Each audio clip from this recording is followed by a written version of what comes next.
I'm in the art garden studio. It's a very drizzly, wet Easter Monday here in sleepy Shaftesbury, the Saxon hilltop town of North Dorset. Decided I want to go into my visual memory and imagination, as 2 days ago I was on the coast of Dorset and looking at different perspectives on Portland, very briefly, didn't stay there long. But it was really interesting to see the cliff where it's crumbling, near West Cove, that area, and then the level of the horizon of the sea. And there were duck egg blues and yeah, it was very moody and atmospheric. So today I'm going to show you a wet and wet technique, and I've decided that my paper is going to be horizontal and it's going to be this shape. The paper itself is Bockingford and it's rough textured, acid free, and it's got a tint. It's called eggshell blue. The colours I'm going to be using is pale yellow, Prussian blue and scarlet. To be quite honest, you can use a multitude of different ranges of watercolour, but I suggest when you're learning to paint watercolour is sticking to maybe Winsor & Newton, that's the Copeman range, or these are fantastic. I use these for my all-day art experiences when I'm teaching someone for a whole day, and they're called Royal Langnickel. And you can get these online on Amazon. So yeah, just go onto Amazon and you'll find them. You'll find sets of them, and it's about £16, something like that. Okay, so the brush I'm going to use is a calligraphy Chinese brush, and it's got a lacquered stem, black, and it's wolf hair. And I might use this brush as well just to do the washes, and this is my favourite hog's hair brush, Terry Harrison range. So I'm going to just stick with these two. Okay, so this is the wet and wet technique, and I'm going to wet the paper on this pale eggshell, duck egg blue, whatever, tinted paper. Sometimes this paper has a bit of a grainy effect.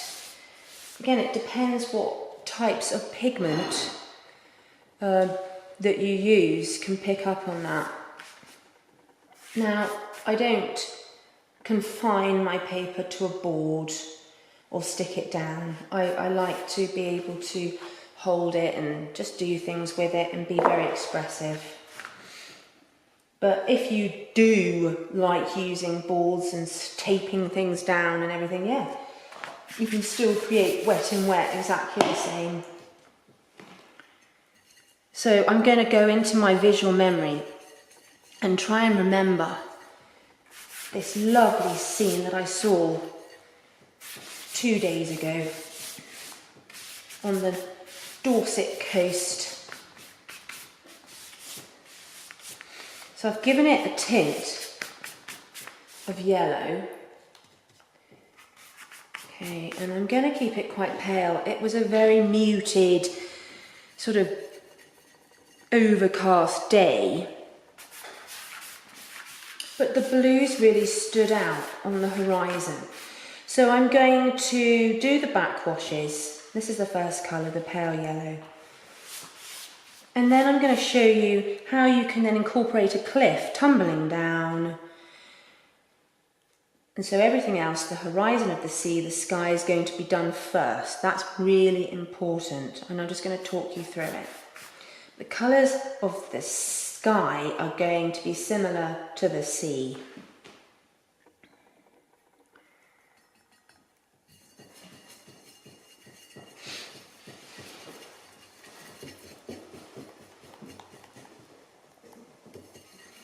At the moment, I'm just trying to get a colour that I like, trying to remember the sky.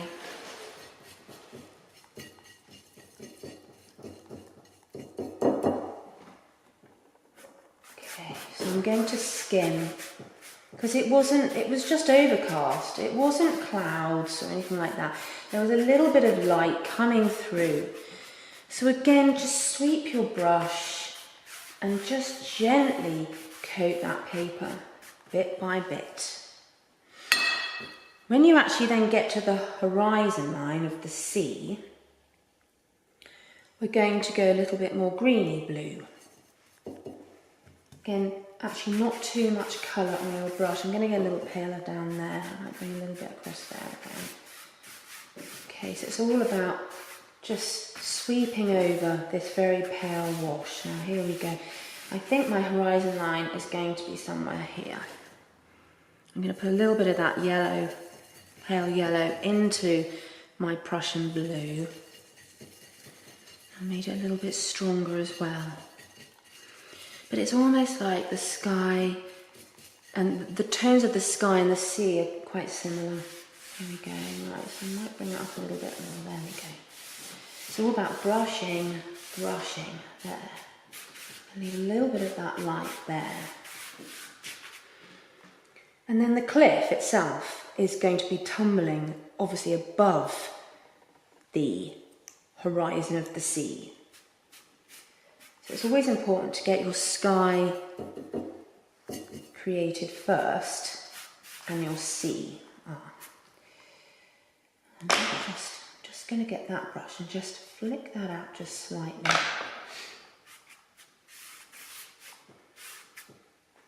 Don't want it, I want it all to just softly blend. And again, you can use a dry brush to soften it out and just leave some areas of light.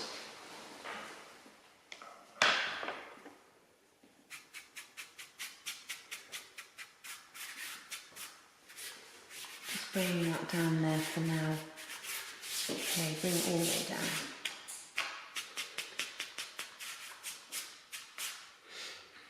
Okay, so this is the sky and then the horizon of the sea. What I'm going to start doing, I'm quite happy with that. I might just go over that again. Let's just go back over that just a little bit more to get a little bit more definition of that.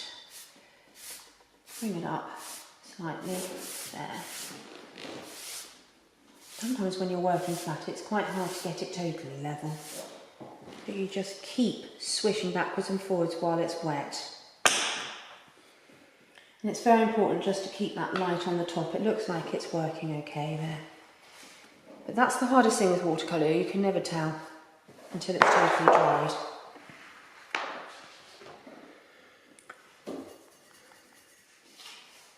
What I'm going to do next is try and get the colour of the rocks.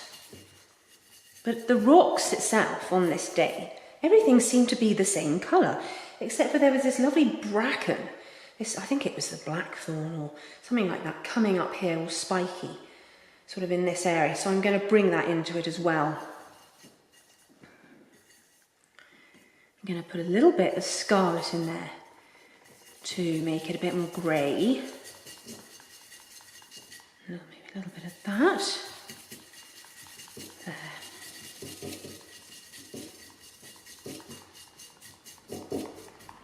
Maybe lighten that a bit more.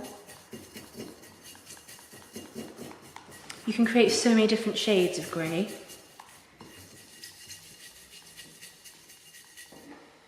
And if you're not sure about the colour, then just test it out on your paper, just to make sure that you're happy with that. I probably will use that colour a little bit in the blackthorn coming up here, as I remember. Okay, so I'm going to start now. I'm going to start coming down like this because it was really steep. It's this area in Portland where it's all crumbling down. These great big boulders tumbling down. So I'm just going to bring it all the way there. I'm not going to worry too much about the bottom either, because it's all going to be about this area really. And let's just run out of colour. Just got to remember the three colours mixed together. And you can always go back to it when it's dried and go back over it again. So I think I'm probably going to do that. Let's bring on a little bit of that. I don't want it to be too dark, the rocks, because they weren't in this particular light. I'm going to keep them quite pale. At the moment it's still quite wet, so I think I'm very tempted to just let that dry a minute. Yeah, I'm going to let that dry. So what I'm going to show you next, I can always go back to that, you see, is the blackthorn that's coming up. So I'm going to use a dragging technique to do that. Make sure you've got enough colour on your brush. Now my brush is dry because this is wet. I'm going to make a lot more colour and get a lot of paint on this brush. I might just have to get a little bit of water to loosen that. Let's mix a little bit of this red, this scarlet red. Now, again, let's get it quite similar. I want it all quite tonal in this painting.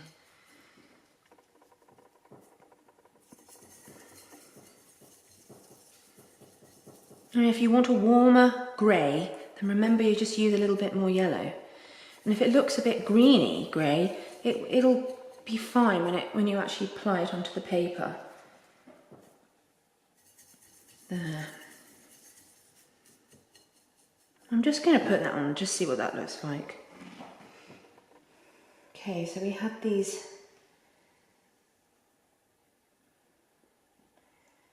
bracken coming up.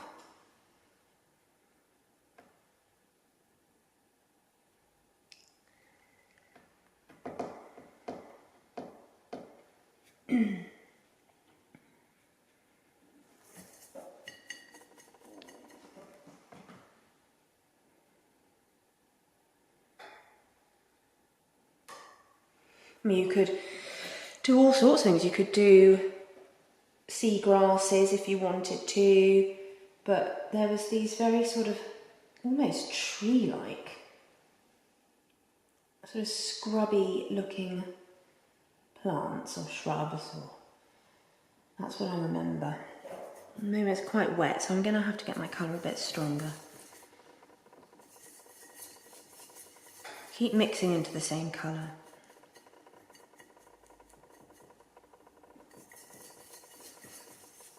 It's amazing with this, these three colours, how many different shades you can make. Nope, let's get a bit more blue, more Prussian.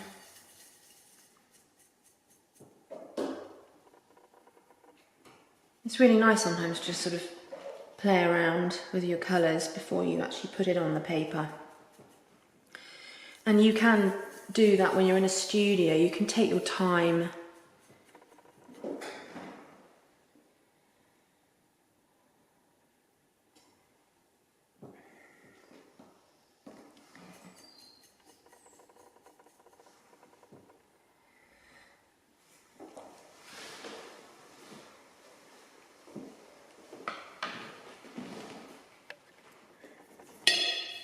So when you're working like this, you have to be a bit more patient because you're working wet and wet, but when you do the drag technique, you've got to let it dry a bit more to get this nice dragged effect. So I'm just bringing a little bit more here, and I'm going up and down with this calligraphy Chinese brush. It's great because you get a lovely contrast between the wet and wet technique.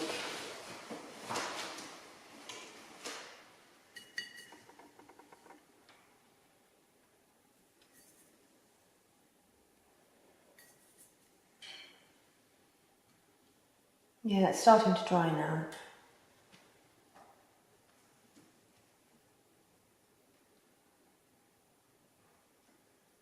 So I suggest when you apply, make sure your brush is like that.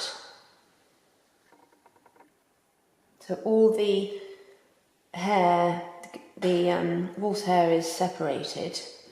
Just plump it out a bit.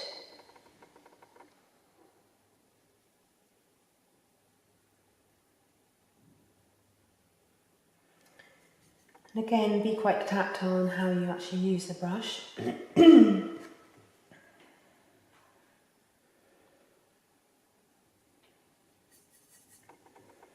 Then I'm going to actually then use it as a point and condense it.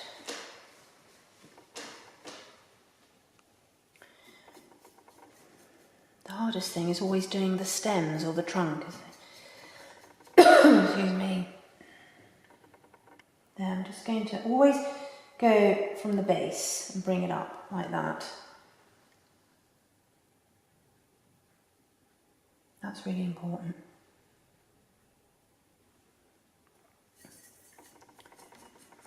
Actually, I do remember there was this scrubby little bush just down here. Like a sort of little conifer thing. I'm just going to have that there, quite like that there, just coming into it. Again, so really, yes, you're doing a sort of a monochrome with the detail over this bluey, silvery blue light, the way it's turned out. It's not quite eggshell blue on this one, it's the combination between that pale yellow and the Prussian. It's quite interesting when you do it on tinted blue paper, what colour effects you get. Bring that across like that, that's it. Sometimes I do use my fingers.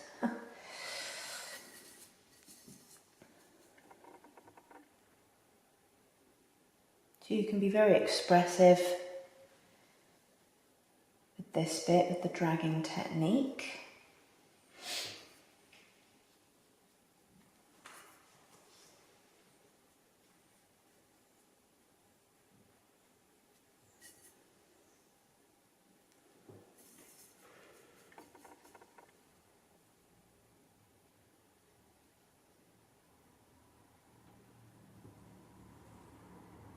And I do tend to always use a porcelain plate in every art demonstration except when I've forgotten my palette, I've used a porcelain plate.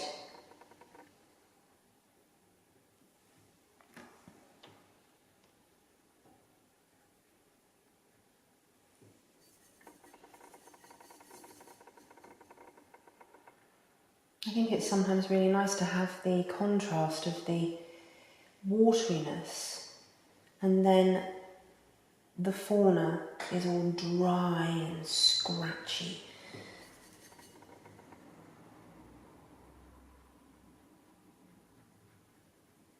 And similar, this is very similar to the grasses, you have to do it gradual and you've got to really feel the paper and the patterns. And don't be too dense either, because once you go too dense, you're going to lose the light from the sea coming through. It would be the same if I did big trees and you had this lovely skyline, and if you went too dense, you're going to lose that light coming through each section of the branches. So you treat it exactly the same.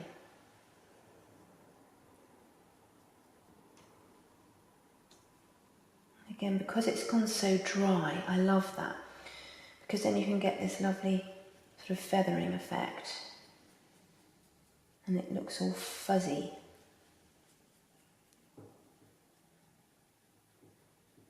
I'll come out a little bit more there.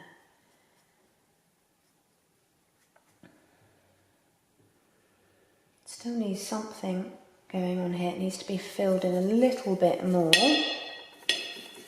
And that's the hardest thing in watercolour, is how much white or the light, behind how much do you leave. So that's why with things like this you should do it gradually, just, do it bit by bit and then just keep looking at it.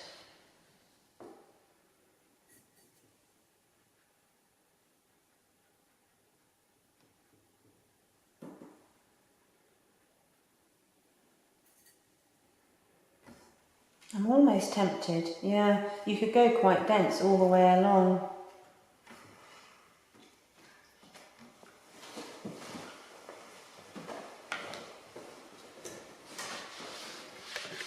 So really, when you're doing something like this, I probably will crop it anyway, but it's still good for your practicing, even if you won't keep all of the painting. It's still good just to practice.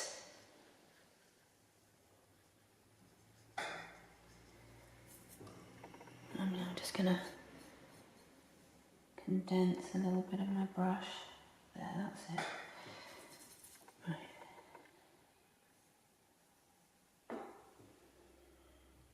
What I'm going to do now, because sometimes I get a little bit bored of an area, so I'm going to go back to the cliffs, and then I'll go back to that in a minute and finish off. So I'm just going to bring in a little bit of, I don't want to go too heavy. That's where it's tricky, because you want to make them, you want to bring them out now. So I'm just softening that back in. Did you see that? Okay, so I don't want too much paint. I have quite a lot of paint on my brush. Okay, so just dab some of it off on a cloth. I just slightly go back over that like that. And again, use this other brush. And then just, you know, just wet over it again.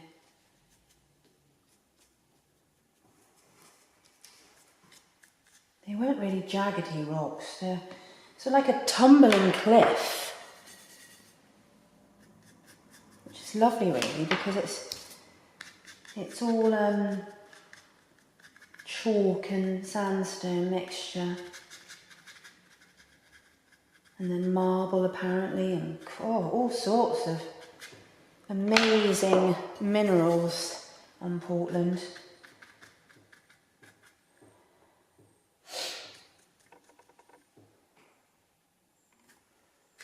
A little bit here. I almost feel like pushing something here now. Just something in here. Yeah. Okay, let's put something. I don't know what. I think we'll just have something in here.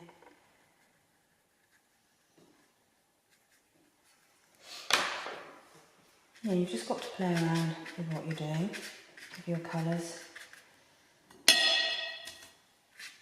And obviously it's dry nearly now, so it's easier to apply.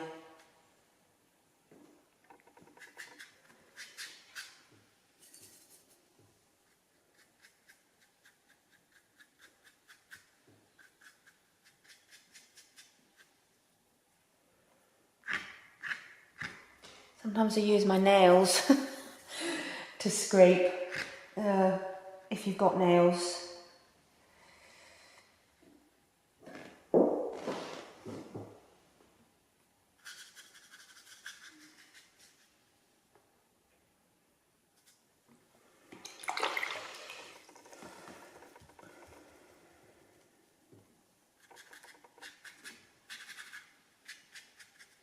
Again, it's all about moving the paint slightly as well and blending back in.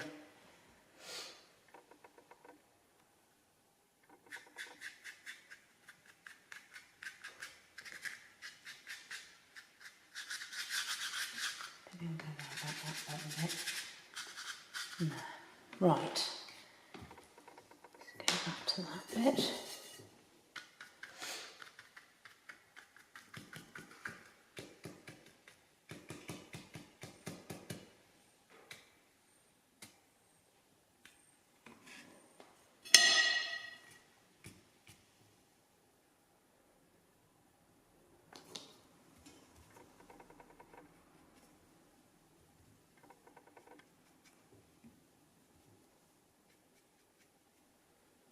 And I'm just sort of brushing out a little bit of the density, creating a little bit of light within this dense shrub.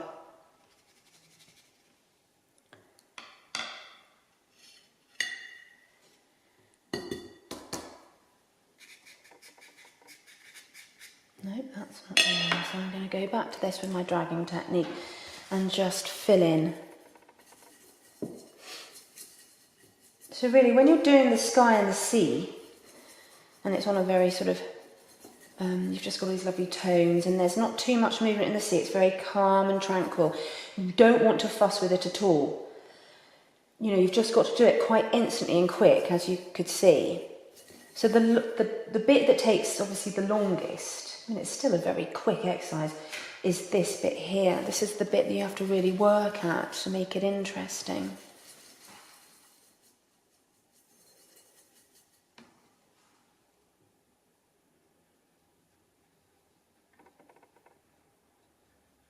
Again, I'm sort of drawing more with my brush now. Drawing and dragging up and filling in and just weaving in colours of the same tones really, but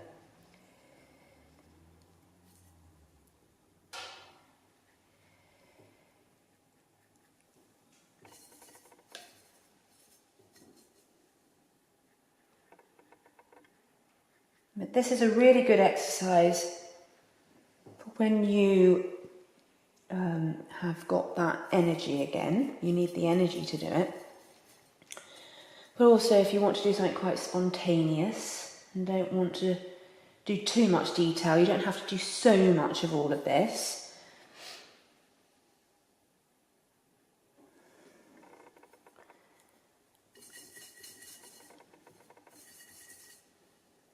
I'm just making up some more colour again. It's amazing how much colour you do have to make up.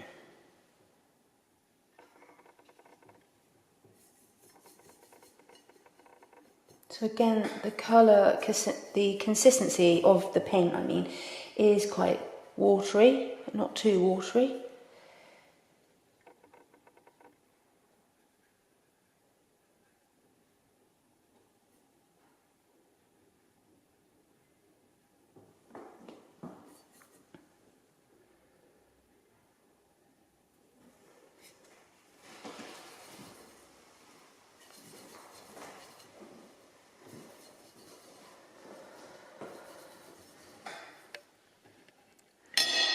What I decided to do was just sort of stipple with my brush there. Did you see that? Yeah, because I thought that definitely needs some shadow, something beneath the rocks coming up. And when I saw this scene, I was on the, it used to be called, it was Portland Prison, it isn't anymore, but it's the old Prison Road, and we were quite high up looking down over this.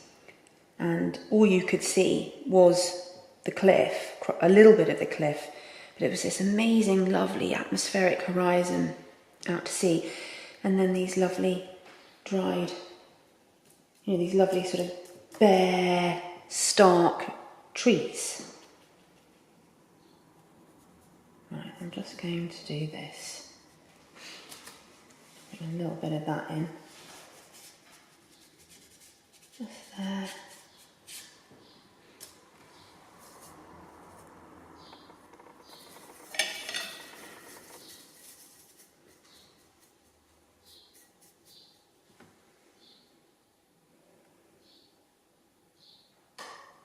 It needs to be darker, just a bit.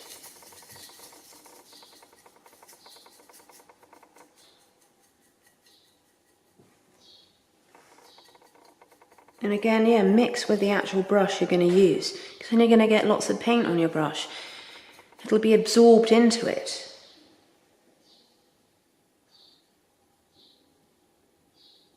I'm just going back over just within these bushes, just to get a little bit of definition within them, just a bit more.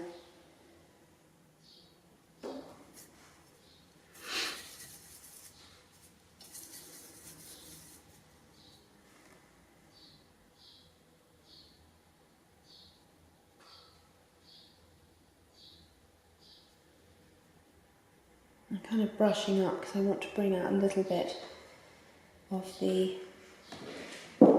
little thin trunks within them.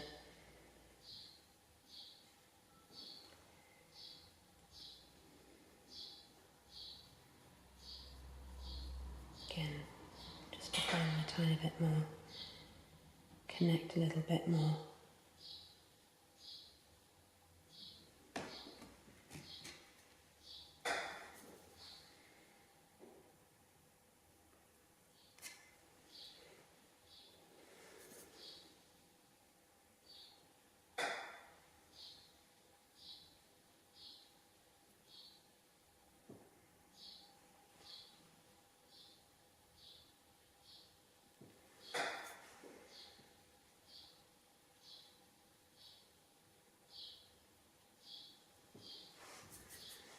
And you have to persevere with this.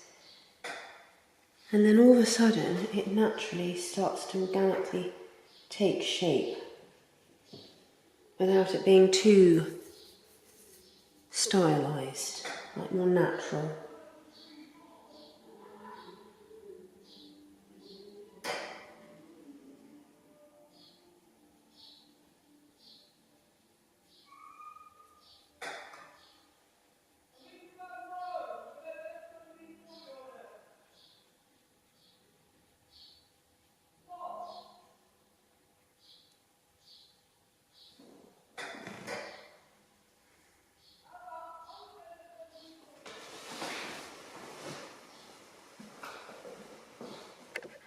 Again, that's why it's important not to go too dense, because you're going to build that density within anything like this.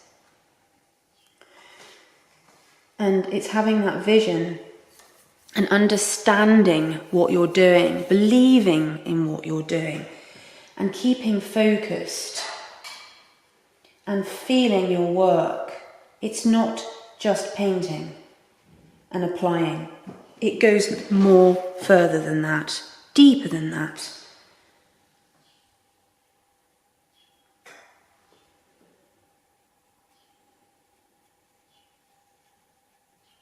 And then it will show in your work. The more you understand shapes of trees, shrubs, observing them,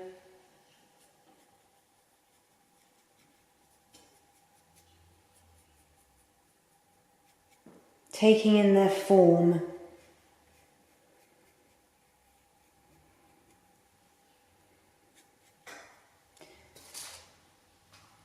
And I'm not going to go right to the end because it will be cropped.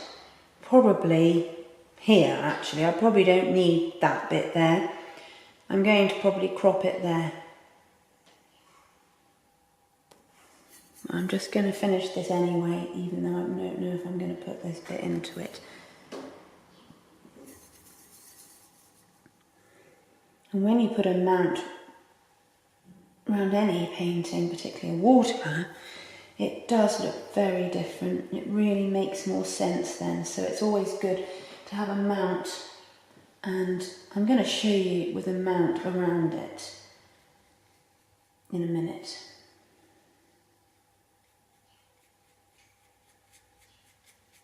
There, I think we'll just stop there.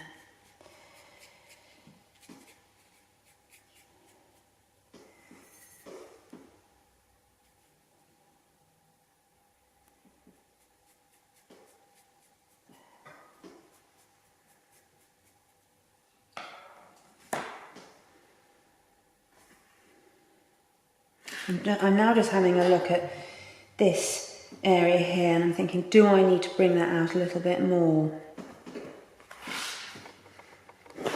I'm going to get a mount first and just look at it with a mount around it. And I'm not going to do anything to that until I've seen it with a mount.